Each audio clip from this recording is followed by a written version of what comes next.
Hello दोस्तों, मैं अमित कुमार सिंह आपका अमित सिविल सर्विसेज एकेडमी में स्वागत करता हूं। दोस्तों, मैं आज आपके लिए बिहार करंट अफेयर्स 6 अप्रैल 2023 के सभी इंपॉर्टेंट वीडियो के साथ हाजिर हो। दोस्तों, हम लोग डेली बिहार करंट अफेयर्स राष्ट्रीय तथा अंतर्राष्ट्रीय घटनाओं के साथ देखते हैं। एक भी क्वेश्चन दोस्तों इसमें छूटता नहीं है। लगभग डेली के बिहार करंट अफेयर्स और राष्ट्रीय तथा अंतर्राष्ट्रीय करंट अफेयर्स आपको देखने के मिलते हैं। और दोस्तों, बहुत ही इंपॉर्टेंट करंट अफेयर्स रहता है। BPSC, Bihar SSC, Bihar SI, चाहे आप बिहार का कोई भी एग्जाम का तैयारी करते हो, उसके लिए बहुत बहुत बहुत इंपॉर्टेंट वीडियो है। तो दोस्तों, देर ना करिए, चैनल को सब्सक्राइब कर लीजिए। इससे इंपॉर्टेंट वीडियो सेशन आपको यूट्यूब पे नहीं मिलने वाला है। तो चलते हैं, आज का पहला क्वेश्चन लेते हैं। ठीक है दोस्तों, और जो नए हैं जरूर चैनल को सब्सक्राइब कर लीजिए। बिहार विधान परिषद की 5 सीटों पर हुए चुनाव में कौन सी पार्टी बिहार की सबसे ज्यादा सीटों पर जीती है? तो जदयू ने दोस्तों सबसे ज्यादा सीटें बिहार विधान परिषद की 5 सीटों पर हुए चुनाव में जीता है। जदयू ने दोस्तों 2 जगहों पर चुनाव जीता है। एक है चुनाव जीता है सारण स्नातक निर्वाचन क्षेत्र से डॉक्टर वीरेंद्र नारायण यादव जीते हैं जेडीयू की तरफ से, तथा कुशी निर्वाचन क्षेत्र से जेडीयू की तरफ से संजीव सिंह जीते हैं। आरजेडी ने एक सीट जीता है गया स्नातक निर्वाचन क्षेत्र के से आरजेडी की तरफ से पुनीत सिंह जीते हैं। बीजेपी ने एक सीट जीता है, वो गया शिक्षक निर्वाचन क्षेत्र से जीवन कुमार जीते हैं। जन सुराज पार्टी जो प्रशांत किशोर की पार्टी है, उससे समर्थन प्राप्त उम्मीदवार जो है अफाक अहमद जो है सारण शिक्षक निर्वाचन क्षेत्र से जीते हैं। ठीक है, तो 5 में से 2 जेडीयू ने जीता है। विधानसभा राज्य का उच्च सदन होता है। इसके सदस्यों की संख्या कम से कम 40 या अधिक से अधिक विधानसभा सदस्यों की 1/3 होती है। 7 फरवरी 1921 को अस्तित्व में आई थी विधान परिषद। बिहार विधान परिषद के प्रथम सभापति वाल्टर मोडे थे। विधान परिषद के सदस्यों का कार्यकाल 6 साल का होता है। 1/3 सदस्य हर दूसरे वर्ष की समाप्ति पर अवकाश ग्रहण करते हैं। इसमें चुने जाने वाले सदस्यों की न्यूनतम आयु 30 वर्ष होती है। वर्तमान में केवल 6 राज्यों में ही विधान परिषद है। बिहार विधान परिषद के वर्तमान सभापति देवेश चंद्र ठाकुर हैं। बिहार विधानसभा के वर्तमान अध्यक्ष अवध बिहारी चौधरी हैं। बिहार विधान परिषद में नेता प्रतिपक्ष सम्राट चौधरी हैं, जो बिहार भाजपा प्रदेश के अध्यक्ष भी हैं। बिहार विधानसभा नेता प्रतिपक्ष विजय कुमार सिन्हा हैं। बिहार के किस जिले में 80 करोड़ की लागत से विराट रामायण मंदिर बनाया जा रहा है? तो देखिए दोस्तों, बिहार के पूर्वी चंपारण जिले में 80 करोड़ की लागत से विराट रामायण मंदिर बनाया जा रहा है। महावीर मंदिर न्यास समिति पूर्वी चंपारण के केसरिया के निकट कैथवलिया में विराट रामायण मंदिर के निर्माण में 80 करोड़ खर्च करेगी। ठीक है, महावीर मंदिर न्यास समिति। इसके साथ साथ सीतामढ़ी के पुनौरा धाम में जानकी जन्म स्थान मंदिर के निर्माण में 10 करोड़ की राशि मंदिर न्यास समिति की ओर से दी जाएगी। ठीक है, सीतामढ़ी के पुनौरा धाम में जानकी जन्म स्थान मंदिर भी बनाया जा रहा है। ठीक है, नए वित्तीय वर्ष में महावीर मंदिर 3 नए अस्पताल भी खोल रहा है। महावीर मंदिर न्यास के सचिव आचार्य किशोर कुणाल हैं। 15 अप्रैल 2023 से शुरू हो रही जाति आधारित मतगणना के दूसरे चरण में जातियों को कोड दिया गया है। ठीक है, जातियों को जातियों के नाम से नहीं बशर्ते कोड से पुकारा जाएगा। कितनी जातियों का कोड तैयार किया गया है? देखिए दोस्तों, 214 जातियों का गणना होगा और 214 जातियों का कोड तैयार किया गया है। एक एक्स्ट्रा कोड भी रखा गया है कि कोई नई जाति मिले तो उसको भी ऐड किया जा सके। बिहार के वित्त मंत्री विजय कुमार चौधरी के अनुसार बिहार के 2023-24 के बजट में से कितनी प्रतिशत राशि महिलाओं पर खर्च की जाएगी? देखिए दोस्तों, बिहार के वित्त मंत्री विजय कुमार चौधरी ने बताया है कि बिहार 2023-24 के बजट में से लगभग 14.50% जो राशि है वो महिलाओं पर खर्च की जाएगी। बिहार के वित्त मंत्री विजय कुमार चौधरी के अनुसार बिहार के 2023-24 के 2.61 लाख करोड़ के बजट में से 37,949 करोड़ लगभग 14.50% राशि महिलाओं पर खर्च की जाएगी। विधानसभा के दोनों सदनों में पेश किया गया जेंडर, बाल और परिणाम बजट बच्चों पर इस वित्तीय वर्ष में बिहार सरकार पेश किया है। ठीक है, दोनों सदनों में। और बच्चों पर इस साल जो है 46,066 करोड़ बिहार सरकार खर्च करेगी। राष्ट्रपति द्रौपदी मुर्मू ने 5 अप्रैल 2023 को 53 विजेताओं को पद्म पुरस्कार से सम्मानित किया है। इसमें बिहार के कितने लोगों को पद्म पुरस्कार मिला है? तो देखिए, बिहार के 3 लोगों को पद्म पुरस्कार मिला है। ये बिहार के 3 लोग कौन कौन है जान लीजिए। कपिल देव प्रसाद बिहार शरीफ के निवासी, जो बावन बूटी कला के लिए प्रसिद्ध है। ठीक है, शिक्षाविद और गणितज्ञ आनंद कुमार को दिया गया है पद्मश्री। और पेपर मैसी आर्ट की विशेषज्ञ सुभद्रा देवी को मिला है। बिहार के किस जिले में दुर्लभ पीले कंठ वाली सोनकंठी गौरैया देखी गई है? तो मुंगेर जिले में दोस्तों बिया जो है दुर्लभ पीले कंठ वाली सोनकंठी गौरैया देखी गई है। धीरे धीरे देखिए दोस्तों गौरैया जो है विलुप्त होते जा रही है, तो ऐसा मिलना बिहार के लिए अच्छी बात है। मुंगेर के भीम बांधवन क्षेत्र में लगभग 700 सोनकंठी गौरैया देखी गई है। इनकी जो पहचान है Birdman of India doctor Salim Ali ने किया है। बिहार के बर्डमैन अरविंद मिश्रा ने पहली बार मध्य प्रदेश के कान्हा के जंगलों में इन्हें देखा था, तथा बक्सर में इन्होंने इसको कैमरे में इस दुर्लभ पक्षी को कैद किया था।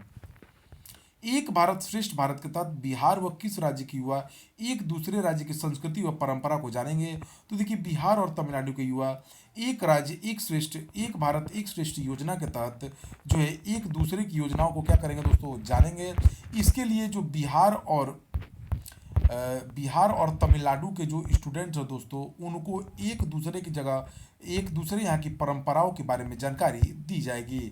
ठीक है, क्या कीजिएगा दोस्तों? एक दूसरे की जगह की परंपराओं के बारे में जानकारी दी जाएगी।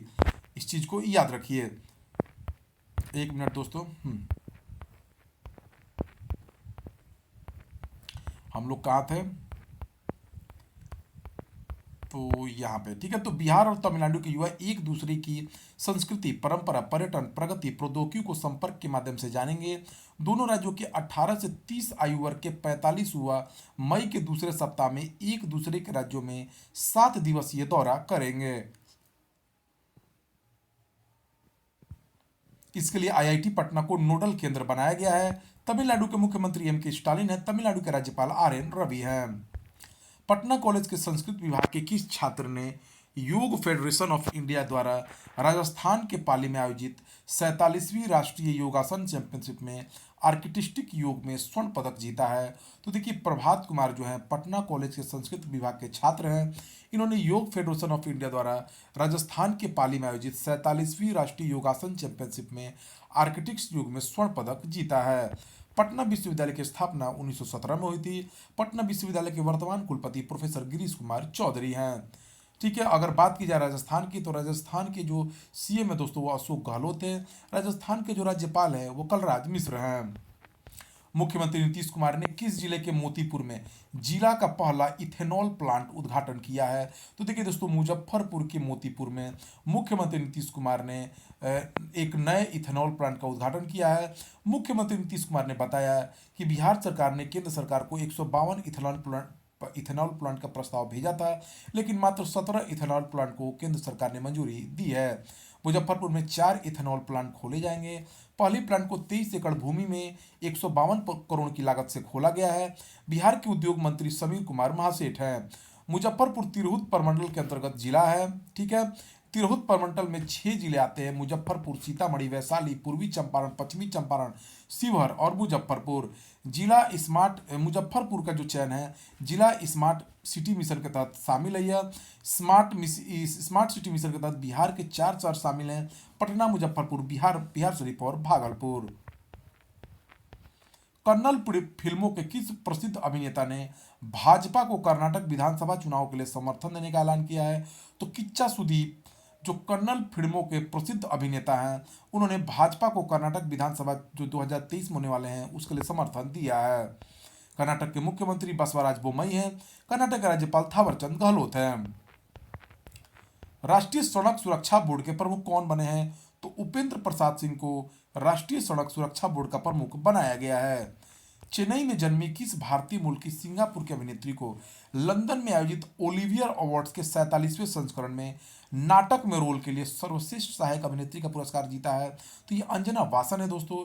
चेन्नई में जन्मी जो है इनको ओलिवियर अवार्ड्स में सर्वश्रेष्ठ सहायक अभिनेत्री का सम्मान मिला है अंजना वासन को। तमिलनाडु की राजधानी चेन्नई है। तमिलनाडु मुख्यमंत्री एम के स्टालिन है। तमिलनाडु के राज्यपाल आर एन रवि हैं। केंद्रीय पेट्रोलियम मंत्री हरदीप पुरी के अनुसार भारत के कितने जिलों में पाइप्ड गैस के माध्यम से गैस पहुंचाई जा रही है?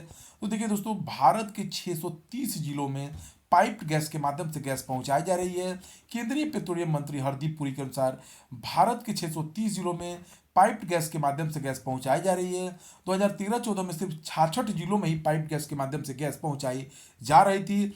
पाइप्ड गैस कनेक्शन 25.4 लाख से बढ़कर 103.93 लाख पहुंच गया है। मध्य प्रदेश के देवास में आयोजित राष्ट्रीय जिजुत्सु मार्शल आर्ट प्रतियोगिता में 15 स्वर्ण सहित कितने पदक बिहार की टीम ने जीते हैं? तो 53 जो है पदक जो है जुजुत्सु मार्शल आर्ट प्रतियोगिता जो मध्य प्रदेश के देवास में हुई, वहां पर 15 स्वर्ण के साथ कुल पदक 53 बिहार की टीम ने जीते हैं। मध्य प्रदेश के मुख्यमंत्री शिवराज सिंह चौहान हैं। मध्य प्रदेश के राज्यपाल मंगू भाई पटेल हैं। किस देश के वैज्ञानिकों ने दुनिया का सबसे हल्का पेंट तैयार किया है? तो देखिए दोस्तों, अमेरिका के वैज्ञानिकों ने दुनिया का सबसे हल्का पेंट तैयार किया है। अमेरिका के राष्ट्रपति जो बाइडन है। अमेरिका के उपराष्ट्रपति कमला हैरिस हैं। अमेरिका जो है प्रेरी घास का मैदान जो है उत्तरी अमेरिका में पाया जाता है। पुरुष T20 क्रिकेट में मैदानी एम्पायर की भूमिका निभाने वाली पहली महिला एम्पायर कौन बनी है? देखिए दोस्तों, जो ये किम कॉटन है, महिलाओं के T20 में भाग ले चुकी हैं, महिलाओं के वर्ल्ड T20 में भाग ले चुकी हैं, लेकिन इन्होंने पहली बार पुरुष T20 क्रिकेट में मैदान पर एम्पायरिंग की है। तो ये किम कॉटन न्यूजीलैंड की हैं, जो पुरुष T20 क्रिकेट में पहली महिला एम्पायर। न्यूजीलैंड की प्रधानमंत्री क्रिस हिपकिंस है। न्यूजीलैंड की राजधानी वेलिंगटन है। माओरी जनजाति न्यूजीलैंड की प्रमुख जनजाति है। बहुत बार एग्जामों में पूछा गया है दोस्तों। अखिल भारतीय फुटबॉल महासंघ का तकनीकी निदेशक किसे बनाया गया है? तो अखिल भारतीय फुटबॉल महासंघ के तकनीकी निदेशक सैयद साबिर पाशा को बनाया गया है। अखिल भारतीय फुटबॉल महासंघ के अध्यक्ष कल्याण चौबे हैं। अखिल भारतीय फुटबॉल महासंघ की स्थापना 23 जुलाई 1937 को हुई थी। भारतीय फुटबॉल पुरुष टीम के कोच इगोर स्टीमक हैं। कहाँ स्थित सादीवारा प्लास्टिक दो सोना दो प्लास्टिक कहाँ स्थित सादीवारा में प्लास्टिक दो और सोना लो नामक योजना शुरू करने वाला देश का एकमात्र गांव कौन बना है दोस्तों? तो देखिए, जम्मू कश्मीर के सादीवारा में प्लास्टिक दो सोना लो नामक योजना शुरू की गई है। इसके तहत इस योजना के तहत किसी व्यक्ति द्वारा 20 क्विंटल प्लास्टिक कचरा देने पर पंचायत द्वारा उसे सोने का सिक्का दिया जाता है। जम्मू कश्मीर के उपराज्यपाल मनोज सिन्हा है। जम्मू कश्मीर के प्रमुख दर्रे जोजिला दर्रा, पीर पंजाल दर्रा, काराकोरम दर्रा, बनिहाल दर्रा और बुर्जिल दर्रा है। ठीक है, तो याद रखिए, जम्मू कश्मीर में प्लास्टिक दो सोना लो योजना शुरू है। हाल ही में किस देश में ईवीएम के बिना मत पत्रों से चुनाव कराने की घोषणा की गई है? तो देखिए दोस्तों, बिना ईवीएम के बांग्लादेश में मत पत्रों के माध्यम से चुनाव कराया जाएगा। ठीक है, बांग्लादेश की पीएम शेख हसीना है। बांग्लादेश के राष्ट्रपति शहाबुद्दीन चुप्पू हैं। बांग्लादेश की राजधानी ढाका है और बांग्लादेश की जो मुद्रा है वो टका है। देश की सबसे बड़ी कार निर्माता कंपनी इसुजू मोटर्स इंडिया का अध्यक्ष किसे नियुक्त किया गया है और ये होने वाले पहले भारतीय कौन बने हैं? तो यार राजेश मित्तल बने हैं इसुजू मोटर्स इंडिया के पहले भारतीय अध्यक्ष। The elephant Saeed and the bear नामक पुस्तक प्रकाशित करने वाला सबसे कम उम्र के पुरुष लेखक होने का गिनीज वर्ल्ड रिकॉर्ड किसने बनाया दोस्तों?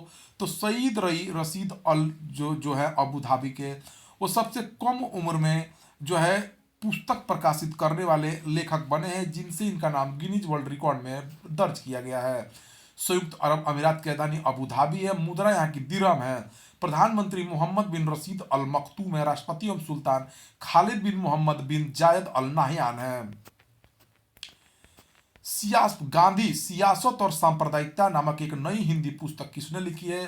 तो ये पीयूष बबेले ने लिखी है। गांधी सियासत और सांप्रदायिकता नामक एक नई पुस्तक पत्रकार से लेखक बने पीयूष बबेले द्वारा लिखी गई है, जो वर्तमान में मध्य प्रदेश कांग्रेस के मीडिया के प्रमुख हैं। यह पुस्तक डॉक्टर अंबेडकर की पुस्तक पाकिस्तान या भारत का विभाजन और अन्य स्रोतों से 1947 में भारत के विभाजन के लिए अग्रणी घटनाक्रमों को संदर्भित करने के लिए उद्दीत करती है। पुस्तक का उद्देश्य हिंदू दक्षिणपंथी द्वारा फैलाए गए भ्रम को तोड़ना है कि विभाजन के लिए महात्मा गांधी जिम्मेदार थे। देखिए, मध्य प्रदेश की स्थापना 1 नवंबर 1956 को हुई थी। मुख्यमंत्री यहाँ के शिवराज सिंह चौहान है। राजधानी भोपाल है। राज्यपाल मंगू भाई पटेल है। आधिकारिक पशु बारहसिंगा है। आधिकारिक नदी नर्मदा नदी है और आधिकारिक वृक्ष बरगद है। 7वीं भारत जापान रक्षा नीति वार्ता कहाँ आयोजित की गई? तो 7वीं भारत जापान रक्षा नीति वार्ता नई दिल्ली में आयोजित की। दोनों देशों ने व्यापक मुद्दों पर चर्चा की जिसमें सेवा स्तरीय अभ्यास और जुड़ाव, क्षेत्रीय सुरक्षा मुद्दों और रक्षा उपकरण और प्रौद्योगिकी में सहयोग शामिल है। रक्षा सचिव श्री गिरिधर अरमाने ने दोनों देशों के अपने संबंधित रक्षा उद्योगों के बीच सहयोग को गहरा करने की आवश्यकता पर बल दिया है। उन्होंने मेक इन इंडिया पहल के तहत भारत में निवेश के अवसरों का पता लगाने के लिए जापानी रक्षा उद्योगों को भी आमंत्रित किया है। दोनों पक्ष रक्षा क्षेत्र और साइबर जैसे नए और उभरते डोमेन में सहयोग में विविधता लाने पर सहमत हुए हैं। भारत और जापान ने एक मजबूत रक्षा साझेदारी के प्रति अपनी प्रतिबद्धता दोहराई है और द्विपक्षीय सहयोग को बढ़ाने के अवसर तलाशने पर सहमत हुए हैं। रक्षा नीति संवाद द्विपक्षीय रक्षा सहयोग पर चर्चा करने के लिए भारत और जापान के बीच एक संस्थागत तंत्र है। जापान के बारे में जान लेते हैं। इसको निहोन या निप्पन कहा जाता है और यह पूर्वी दक्षिण एशिया में पश्चिमी महाशांत प्रशांत महासागर में एक द्वीप समूह है। यह चार मुख्य द्वीपों होक्काइडो, होन्शु, शिकोकू और क्यूशो से बना है। होन्शु जापान का सबसे बड़ा द्वीप है। इसका सबसे ऊंचा पर्वत माउंट फूजी है। यह संयुक्त राज्य अमेरिका और चीन के बाद दुनिया की तीसरी सबसे बड़ी अर्थव्यवस्था है। राजधानी टोक्यो है। मुद्रा येन है। प्रधानमंत्री फूमियो किशिडा है। कौन सी राज्य सरकार शिक्षकों की नियुक्ति के लिए शिक्षा सेवा चयन आयोग का गठन करेगी? तो दोस्तों उत्तर प्रदेश सरकार जो है शिक्षकों की चयन के लिए एक नई चयन आयोग शिक्षा सेवा चयन आयोग का गठन करेगी। यूपी सरकार ने राज्य में शिक्षकों की भर्ती के लिए उत्तर प्रदेश शिक्षा सेवा चयन आयोग गठित करने का फैसला लिया है। मुख्यमंत्री योगी आदित्यनाथ ने 4 अप्रैल को एक समीक्षा बैठक में स्वायत्त आयोग की स्थापना के संबंध में आवश्यक दिशा निर्देश दिए हैं। नया आयोग यूपी शिक्षक पात्रता परीक्षा भी लेगा। ठीक है। किस निजी अंतरिक्ष वाहन कंपनी ने 4 अप्रैल को 200 सेकंड की अवधि के लिए अपने 3D प्रिंटेड धमन 2 इंजन का परीक्षण किया है? तो ये निजी कंपनी स्काईरूट एरोस्पेस है। नागपुर में निजी अंतरिक्ष वाहन कंपनी स्काईरूट एरोस्पेस ने 4 अप्रैल को 200 सेकंड की अवधि के लिए अपने 3D प्रिंटेड धमन 2 इंजन का परीक्षण किया है। यह दूसरा क्रायोजेनिक रॉकेट है जिसे नवंबर 2021 में परीक्षण किए गए धमन 1 इंजन के बाद स्काईरूट द्वारा सफलतापूर्वक परीक्षण किया गया है। यह उपलब्धि विक्रम एस के नवंबर 2022 के लॉन्च के बाद प्राप्त हुआ है, जिसने स्काईरूट को अंतरिक्ष में रॉकेट भेजने वाली पहली भारतीय निजी कंपनी बना दिया है। इंजन को कंपनी ने अपने भारी वाहन विक्रम 2 के लिए विकसित किया है। ठीक है दोस्तों, किसके लिए विकसित किया है? भारी 2 वाहन के लिए। एक सेकंड दोस्तों। ठीक है। इस क्रायोजेनिक इंजन का उपयोग विक्रम द्वितीय के अद्यतन संस्करण के उन्नत चरण के रूप में किया जाएगा। क्रायोजेनिक इंजन श्रृंखला का नाम एक प्रसिद्ध भारतीय रॉकेट डॉक्टर सतीश धवन के नाम पर रखा गया है, जिन्होंने भारतीय अंतरिक्ष कार्यक्रम के विकास में महत्वपूर्ण भूमिका निभाई थी। स्काईरूट एरोस्पेस के बारे में जान लेते हैं। स्काईरूट एरोस्पेस एक स्पेस टेक स्टार्टअप है जिसका उद्देश्य वैश्विक अंतरिक्ष उद्योग में बढ़ती चिंताओं को दूर करना है। यह कम समय में अंतरिक्ष तक पहुंचने के लिए कम लागत वाले लॉन्च समाधान प्रदान करता है। स्टार्टअप के 3 लॉन्च वाहन हैं, विक्रम 1, विक्रम 2 और विक्रम 3। पृथ्वी की निचली कक्षा में 200 किलोग्राम से 700 किलोग्राम तक का पेलोड ले जा सकते हैं। वर्तमान में टीम एक 3D प्रिंटेड तरल प्रणोदक इंजन और पूरी तरह से समग्र कार्बन फाइबर और उच्च प्रबंधन ठोस रॉकेट मीटर का परीक्षण कर रही है। इसका मुख्यालय जो है हैदराबाद के तेलंगाना में है। सरकार ने स्टैंड अप इंडिया योजना के तहत 1.8 लाख से अधिक महिला उद्यमियों को कितने करोड़ रुपए से अधिक ऋण स्वीकृत किया? तो 40,600 करोड़ का ऋण जो है स्वीकृत किया गया है स्टैंड अप इंडिया योजना के तहत। सरकार ने स्टैंड अप इंडिया योजना के तहत 1.8 लाख से अधिक महिला उद्यमियों को 40,600 करोड़ रुपए से अधिक ऋण स्वीकृत किए हैं। स्टैंड अप इंडिया योजना की 7वीं वर्षगांठ पर बोलते हुए केंद्रीय वित्त मंत्री निर्मला सीतारमण ने कहा है कि 1.8 लाख से अधिक महिलाओं और अनुसूचित जाति अनुसूचित जनजाति के उद्यमियों ने योजना के तहत ऋण प्राप्त किए हैं। स्टैंड अप इंडिया योजना के बारे में इसे महिलाओं, अनुसूचित जाति और अनुसूचित जनजाति श्रेणियों के बीच उद्यमिता को बढ़ावा देने के लिए 5 अप्रैल 2016 को लॉन्च किया गया था। यह उन्हें विनिर्माण, सेवाओं या व्यापार क्षेत्र और कृषि से संबंधित गतिविधियों में ग्रीनफील्ड उद्यम शुरू करने में मदद करने के लिए लॉन्च किया गया है। इसका उद्देश्य सभी बैंक शाखाओं को अपने स्वयं के ग्रीनफील्ड उद्यम स्थापित करने के लिए अनुसूचित जाति, अनुसूचित जनजाति और महिलाओं को ऋण देने के लिए प्रोत्साहित करना है। स्टैंड अप इंडिया योजना वित्तीय समावेशन के लिए राष्ट्रीय मिशन के तीसरे स्तंभ पर आधारित है, जिसका नाम है फंडिंग द अनफंडेड। इस योजना के तहत दिए जाने वाले 80% से अधिक ऋण महिलाओं को प्रदान किए गए हैं। किस देश को जो संयुक्त राष्ट्र के आर्थिक और सामाजिक परिषद द्वारा संयुक्त राष्ट्र सांख्यिकी आयोग, नारकोटिक ड्रग्स पर आयोग और HIV एड्स पर संयुक्त कार्यक्रम के कार्यक्रम समन्वय बोर्ड के सदस्य के रूप में चुना गया है? तो भारत को दोस्तों संयुक्त राष्ट्र संघ के आर्थिक और सामाजिक महापरिषद द्वारा संयुक्त राष्ट्र सांख्यिकी आयोग, नारकोटिक ड्रग्स पर आयोग और HIV एड्स कार्यक्रम पर संयुक्त राष्ट्र कार्यक्रम के कार्यक्रम समन्वय बोर्ड के सदस्य के रूप में चुना गया है। ठीक है। भारत 1 जनवरी 2024 से शुरू होने वाले 4 साल के कार्यकाल के लिए संयुक्त राष्ट्र के सर्वोच्च सांख्यिकी निकाय के लिए चुना गया है। भारत 20 साल पहले 2004 में इस आयोग के सदस्य के रूप में चुना गया था। सांख्यिकी आयोग की सदस्यता के लिए अत्यधिक प्रतिस्पर्धी चुनाव में भारत ने गुप्त मतदान में 53 मतों में से 46 मत प्राप्त किए। 6 अप्रैल को मनाए जा रहे विकास और शांति के लिए अंतर्राष्ट्रीय खेल दिवस की थीम क्या है? तो scoring for people and the planet अंतर्राष्ट्रीय खेल दिवस की थीम है। किस राज्य की लकड़ी या लकड़ी की नक्काशी कला को जीआई टैग मिला है? तो लद्दाख की लकड़ी की नक्काशी कला को जीआई टैग मिला है। हाल ही में लद्दाख की खुबानी को भी जीआई टैग मिला था। लद्दाख के उपराज्यपाल ब्रिगेडियर बी डी मिश्रा हैं। तो दोस्तों यह रहा 6 अप्रैल 2023 का बहुत ही इंपॉर्टेंट वीडियो। मेरे चैनल को दोस्तों देखते रहिए, बहुत ही इंपॉर्टेंट वीडियो आपको डेली मिलता है। Thank you for watching my video.